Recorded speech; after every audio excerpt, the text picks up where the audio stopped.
बिस्मिल्लाहिर्रहमानिर्रहीम। आज का हमारा टॉपिक है फंक्शन ऑफ लंग्स। गुज़िश्ता टॉपिक में हमने आर्गन ऑफ रेस्पिरेटरी सिस्टम में पढ़ा था, तो उसमें एक था लंग्स, फेफड़े भी थे। ठीक है, तो आज उन फेफड़ों का हम फंक्शन पढ़ते हैं कि फेफड़े किस तरह काम करते हैं। ठीक है, क्या काम है फेफड़ों का, लंग्स का क्या फंक्शन है। Lungs are most important organ of respiratory system. फेफड़े जो हैं ये सांस लेने का एक अहम सिस्टम है।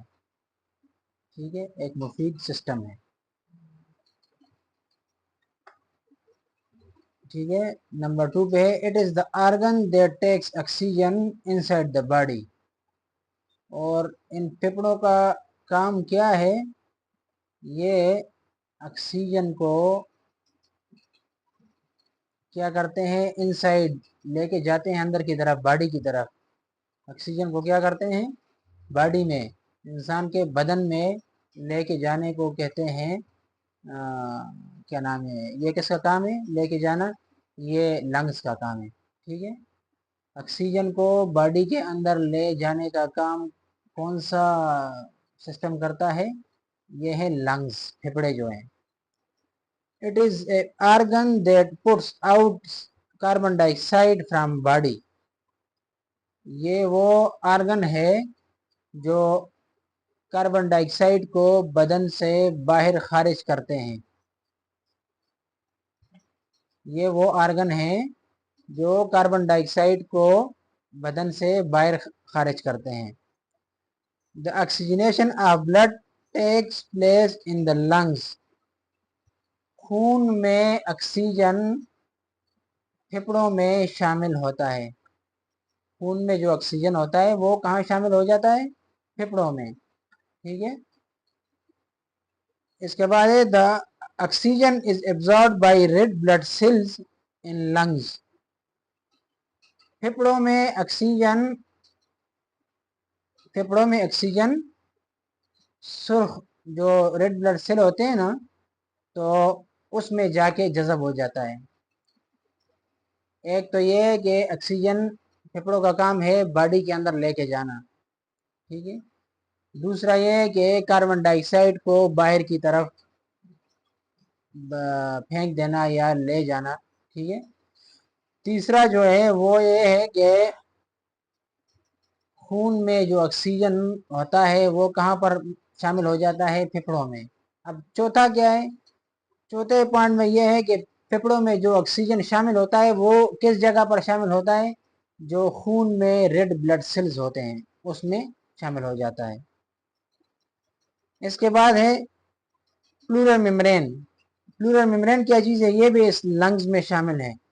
ठीक है ना, लंग्स के टॉपिक में ये प्लूरल मेम्ब्रेन भी शामिल है। ठीक है, the pleura are membrane covering the lungs. ये प्लूरल मेम्ब्रेन वो है जो जिसने लंग्स को कवर किया है, इसके बाहर के साइड पर लिपटा हुआ है। प्लूरल जो मेम्ब्रेन है ये फेफड़ों से बाहर की साइड पर लिपटा हुआ है। ठीक है, pleura form two layers, one adhere to the lungs surface called visceral pleura. अच्छा, ये इस प्लूरल मेम्ब्रेन के दो टाइप्स हैं। फिर एक जो है वो क्या है, जो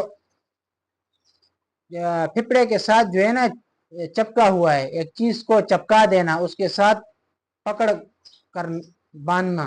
ठीक है ना, तो ये क्या है, फेफड़ों के साथ चिपका हुआ है, तो इसको कहते हैं वासराल प्लूरा। ये क्या है, वासराल प्लूरा है। और the other outer layer called parietal pleura. और जो पेराइटल प्लूरा है ये क्या है, ये बाहर वाली साइड पर है, वो जो है लंग्स के अंदरूनी साइड पर क्या है, लिपटा हुआ है। और ये जो है ना बाहर वाली साइड पर क्या है, लिपटा हुआ है, बाहर वाली साइड पर है, तो इसको कहते हैं parietal pleura. The two layers of pleura are separated by only a thin film of serous fluid called pleural fluid. ये जो दो प्लूरा हैं, लेयर हैं, ये क्या है, ये बहुत बारीक फ्लूइड से, जो सीरियस फ्लूइड होता है उससे बने होते हैं, उसको क्या कहते हैं? Pleural fluid. क्या कहते हैं? Pleural fluid. बात समझ आ गई? एक तो हो गया प्लूरल मेम्ब्रेन, फिर उसके टू पार्ट हो गए, एक हो गया वाइसरल प्लूरा और दूसरा है पेरेंटल प्लूरा। ठीक है, पेरेंटल प्लूरा। तो वाइसरल जो है वो लंग्स के अंदरूनी साइड पर चिपका हुआ है, और ये दूसरा जो है ये बाहर वाली जो इसकी कवरिंग है उसको कहते हैं। अच्छा, इन ये दोनों किस चीज से बने हैं? ये एक बहुत बारीक फ्लूइड से बने हैं, ठीक है, जिसको कहते हैं प्लूरल फ्लूइड। आज का यही टॉपिक था। इंशाल्लाह नेक्स्ट लेक्चर में मजीद बात करेंगे रिस्पायरेटरी सिस्टम के हवाले से। ठीक है, जितने ये उसके आर्गन है तो मजीद उनमें और भी डिस्कशन हो सकती है, इंशाल्लाह मजीद और भी करेंगे। जिस किसी का जो क्वेश्चन भी हो कमेंट सेक्शन में जाके पूछ सकता है, इंशाल्लाह उसको उसका जवाब दिया जाएगा। अस्सलाम वालेकुम।